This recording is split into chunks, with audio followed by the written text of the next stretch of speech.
علامہ اقبال کی شاعری سب کو زبانی یاد ہے کیونکہ وہ انسانیت کے شاعر تھے۔ علامہ اقبال خوشحال خان خٹک کی شاعری سے بہت متاثر تھے۔ اسی سرزمین پہ خوشحال خان خٹک پیدا ہوئے۔ رحمان بابا کی سرزمین ہے یہ، حمید بابا یہاں پیدا ہوئے۔ یہاں عظیم شاعر کاظم خان شیدا پیدا ہوئے۔ مذہب ایک ہے، زبان ایک ہے، اور بڑی بات یہ کہ ہماری ادب مشترکہ ہیں، خون ایک ہے، اس میں لروبر کی کوئی بات نہیں۔ دونوں ممالک کی مثال ایک جسم کی ہے۔ جو شعراء ایک دوسرے کے نزدیک آئیں گے تو نفرت کی یہ دیواریں ختم ہوں گی اور محبت بڑھے گی۔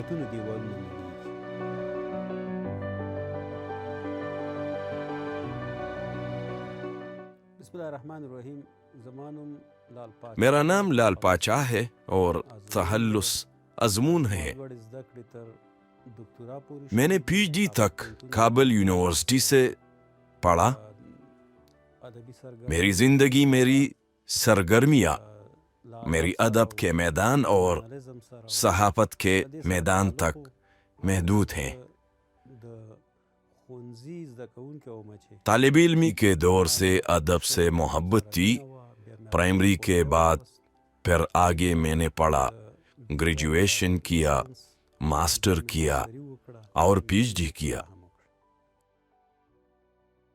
پہلے بتا چکا ہوں کہ جب میں چھٹی جماعت کا طالب علم تھا تو ادب سے تعلق بنا اور شعر و شاعری شروع کی۔ پشتو ٹپا کی وجہ سے میں ادب کی طرف راغب ہوا۔ بچپن میں پشتو ٹپا ترنم میں گایا کرتا تھا، پشتو لوک گیت میں گایا کرتا تھا۔ کچھ تو ٹپا اور گیت کی آہنگ کی وجہ سے میں مزید ادب کی طرف راغب ہوا۔ پھر ایک ایسا وقت آیا کہ میں نے اشعار لکھنے شروع کی، اخباروں اور رسالوں میں لکھنا شروع کیا، اور اس طرح میں چھٹی جماعت ہی سے اسٹیج تک پہنچا۔ یعنی اسٹیج پر اشعار پڑھنے شروع کی۔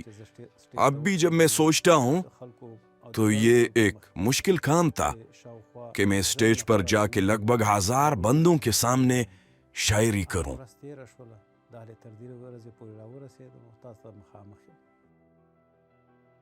وہ دن گزر گیا اور آج کا دن ہوا۔ آپ کے سامنے بیٹھا ہوں۔ ابھی تک میرے 137 کتابیں شائع ہو چکی ہیں۔ یہ کتابیں مختلف موضوعات کی ہیں۔ اس میں شاعری بھی ہیں اور اس میں نثر بھی ہیں، اس میں ناول بھی ہیں اور افسانے بھی ہیں،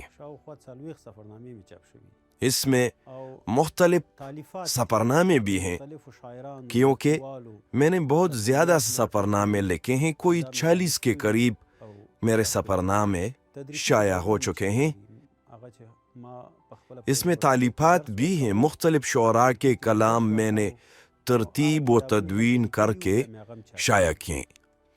نصابی کتب بھی میں نے لکھے ہیں اور شائع کی۔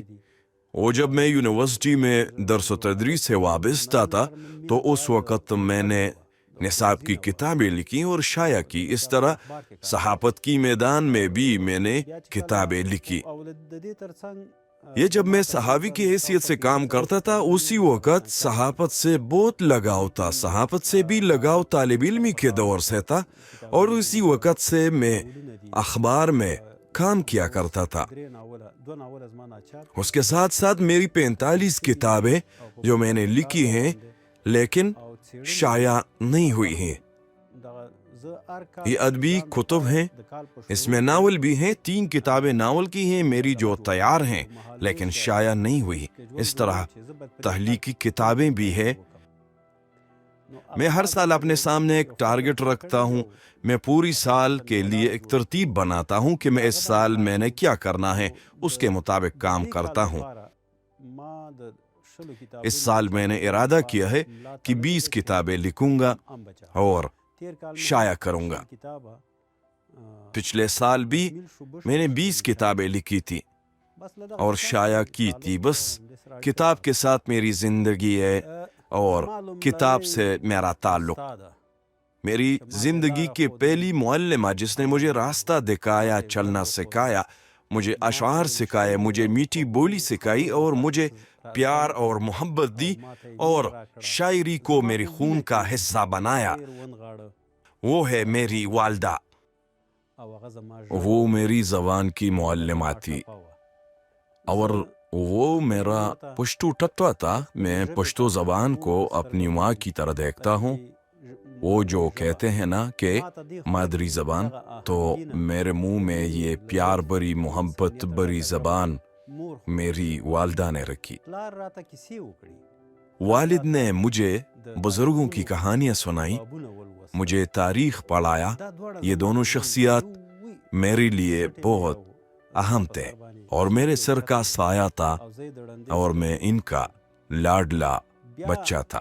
پھر میں نے ٹپے کا بھی ذکر کیا کہ یہ بھی میری استاد تھی۔ لوک گیتوں کا بھی ذکر کیا، وہ عوامی شعراء جس سے میں نے بہت کچھ سیکھا وہ میرے استاد تھے۔ ملنگ جان بابا سے لے کر محمد نور بابا تک یہ بہت بڑے شعراء ہیں۔ اس طرح سے بہوجان اور اس طرح سید کمال۔ اچھا، جب ہم سید کمال کا ذکر کرتے ہیں تو ذہن میں ایک بہت بڑا عوامی شاعر ابھرتا ہے۔ اس نے پیار بری شاعری کی۔ اس نے 100 سال پہلے اپنے معشوق کا نام شاعری میں سرعام استعمال کیا۔ میں اتنے عظیم شعراء کا شاگرد ہوں۔ مجھے قمر گلہ نے گیت سکھائے، مجھے پشتو زبان سکھائی۔ یہ بات میں برملا کہنا چاہتا ہوں۔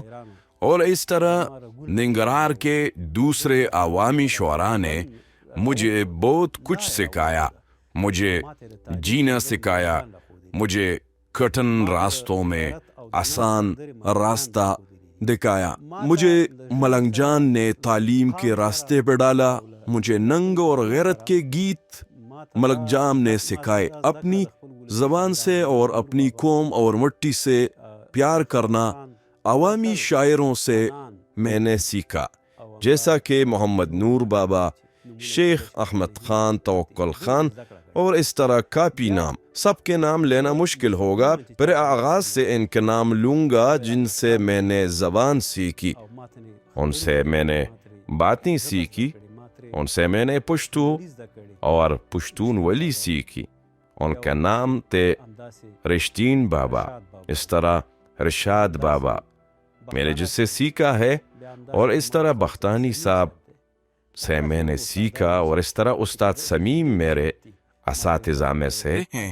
ان کے علاوہ بھی میرے اساتذہ میں بہت زیادہ بڑے نام شامل ہیں جس سے میں نے بہت کچھ سیکھا۔ ایسے بھی بندے ہیں جن کے ساتھ میں اٹھا بیٹھا ہوں، ان سے میں نے سیکھا، جیسا کہ اشرف اللہ، اور اس طرح سب کے نام لوں گا تو کسی نہ کسی کا نام رہ جائے گا، اس لیے میں نام نہیں لوں گا۔ سب میرے استاد ہیں، ان سب نے مجھے جینا سکھایا۔ جب میں اسکول میں تھا وہ میرا ایک بہترین دور تھا۔ اس دور میں ایک استاد نے مجھے شاعری کے رموز سکھائے، اس کا نام استاد کاموال زندہ ہوگا یا نہیں، اس نے باقاعدہ طور پر شاعری کے حوالے سے میری تربیت کی۔ اور جب میں یونیورسٹی آیا تو یونیورسٹی میں اور میری جس نے ادبی لحاظ سے تربیت کی وہ جلال الدین گڑگڑی تھے۔ میرے استاد بریالی باجوڑی پیکولٹی سے باہر میرے استاد زرین انظور، افضل ٹکور، خالق رشید، یہ بھی اچھے نام تھے۔ اس طرح زبان کے حوالے سے مجھے جس نے سکھایا، اس طرح زرعونہ رشتین بڑی مہربان استاد تھی، اس کا بھی بڑا نام ہے زبان کے حوالے سے۔ انہوں نے مجھے راستہ دکھایا، میری پرورش کی۔ پھر اس کے بعد میں کافی لوگوں کے محفلوں میں رہا۔ یہ جب میں اسکول کے دور میں تھا، میرا ایک دوست تھا، میرا رہنما تھا استاد محمد اسماعیل، اس کے ساتھ میں اٹھا بیٹھا ہوں۔ وہ مجھے مختلف جگہوں پہ لے جایا کرتا تھا۔ اسکول کے وقت میں یہ ہماری تنظیم کا رہنما تھا۔ وہ ایک چھوٹی سی ادبی تنظیم تھی، ہم شعر و شاعری کرتے تھے، یہ ہماری اصلاح کیا کرتا تھا۔ وہ کہتے ہیں نا کہ کسی سے ایک لفظ بھی سیکھو تو وہ آپ کا استاد ہے۔ ان لوگوں نے مجھے بہت کچھ سکھایا، یعنی ان کو میں اچھے اساتذہ کی حیثیت سے یاد کر سکتا ہوں۔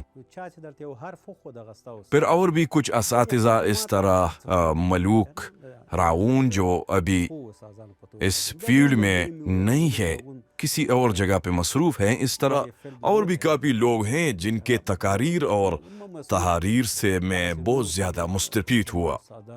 میں نے ان سے بہت کچھ سیکھا ہے.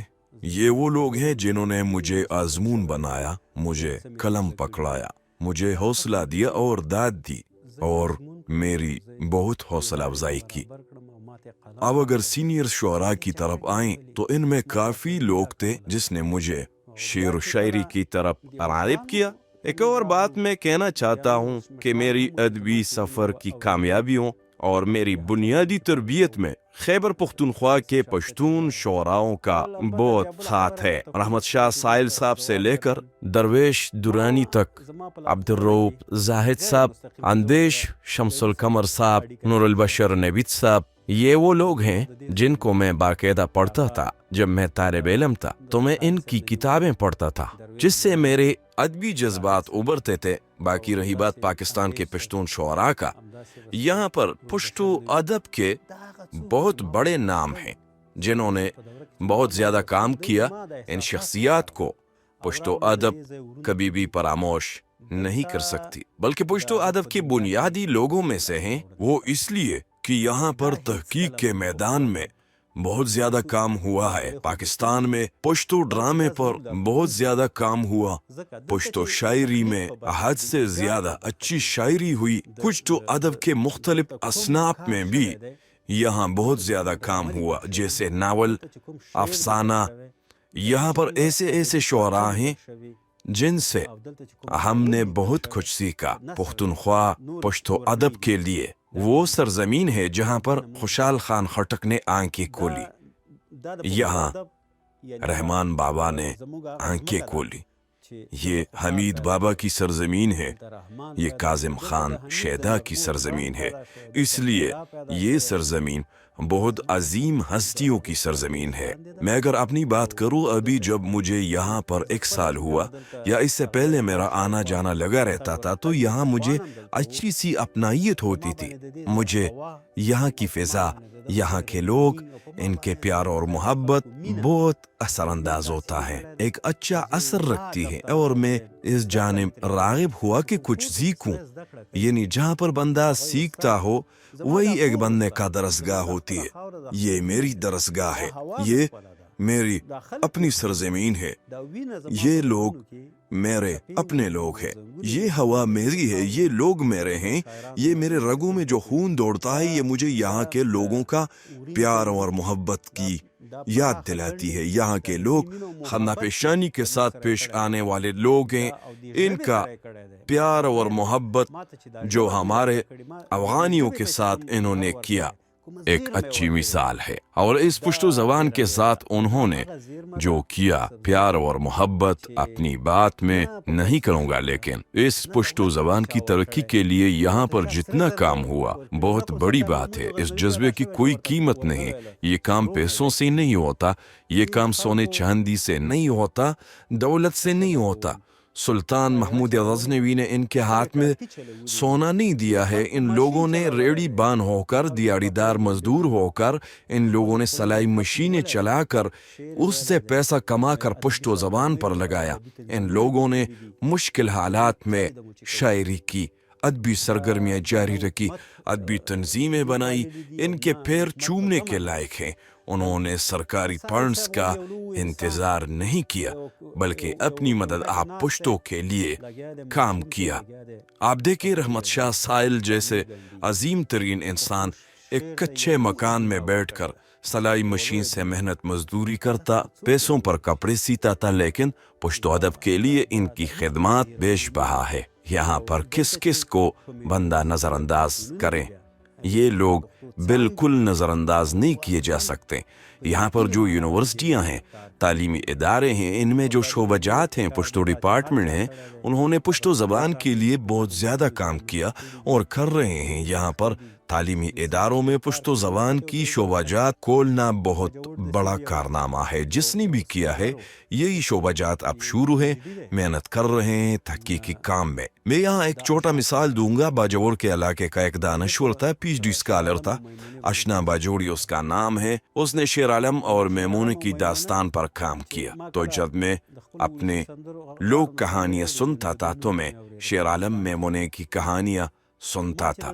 جب میں نے اشنا باجوڑی کی پی ایچ ڈی تھیسس دیکھی تو میں بے حد خوش ہوا کہ اس چیز کی ضرورت ہے تاکہ اس طرح یہ تاریخ محفوظ ہو جائے۔ اور اس طرح پاکستان میں لوگ لگے ہوئے ہیں، اس کام کی اہمیت کو جانتے ہیں۔ وہ جانتے ہیں کہ کس طرح اس کو اکٹھا کیا جائے، تاریخ کو محفوظ کیا جائے۔ دیکھیں رحمت شاہ سائل صاحب نے گیت کی صورت میں اس چیز کو محفوظ کیا ہے کہ کمسا خان میں نکلے زبگل مکین لیما زکن وایا زکن اوایا جانانا۔ اس نغمے کو جب میں اب سنتا ہوں تو میرے ذہن میں وہ داستان چھا جاتا ہے کہ یہ اگر عمر سے اونچا نہیں تو اس سے کم بھی نہیں۔ اس طرح اگر اور یورپ کے داستانوں کی بات کریں تو یہ داستانیں اگر ان سے آگے نہیں تو ان کے برابر ضرور ہیں۔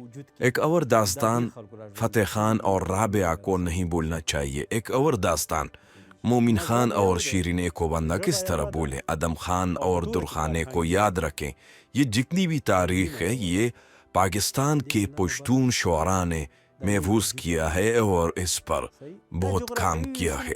میں پیغام دوں گا کہ مذہب ایک ہے، زبان ایک ہے اور ادب ایک ہے، ثقافت ایک ہے، خون ایک ہے، اس میں لڑوبر نہیں۔ اس کی مثال ایک جسم کی ہے۔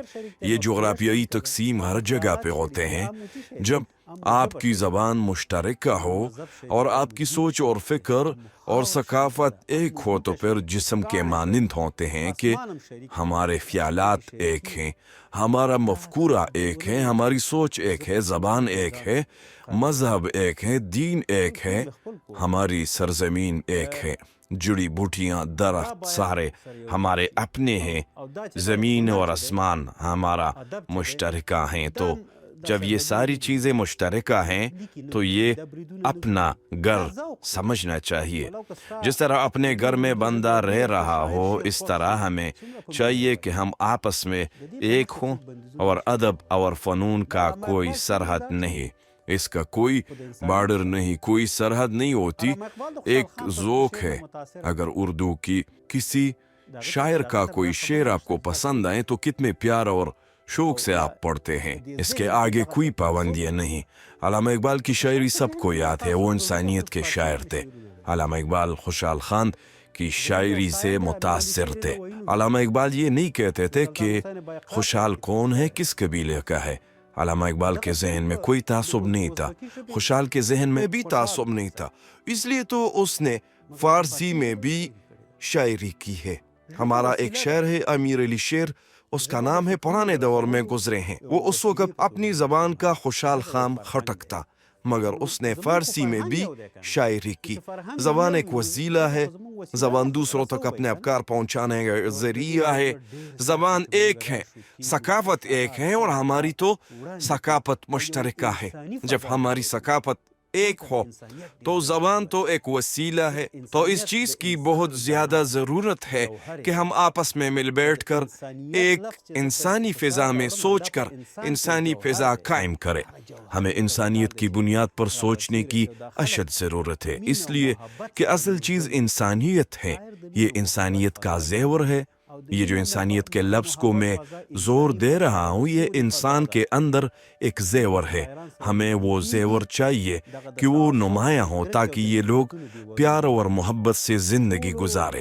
سب دوستوں، بھائیوں سے اور انسانیت کے جذبے سے سرشار لوگوں کو میرا پیغام ہے کہ سب سے پہلے کسی معاشرے کو بنانے کے لیے پیار اور محبت کو بالا رکھیں۔ پیار، محبت، اخوت، اس کو موضوع بنائیں اور اس موضوع کے نیچے زندگی گزاریں۔ اپنے بچوں کو سکھائیں، اپنے بچوں کو تعلیم دیں، ان کو انسانیت سکھائیں اور ان کو بتائیں کہ یہی صراط مستقیم ہے، یہ انسانیت کا راستہ ہے۔ ہنر، ادب، ہماری زیور، اسی کو زندگی کا شعار بنائیں۔ آئے اس لفظ کے نیچے سارے ایک ہو جائیں۔ دې باندې منګولې خښې کوي. راځئ چې په همدې سره یو ځای شو.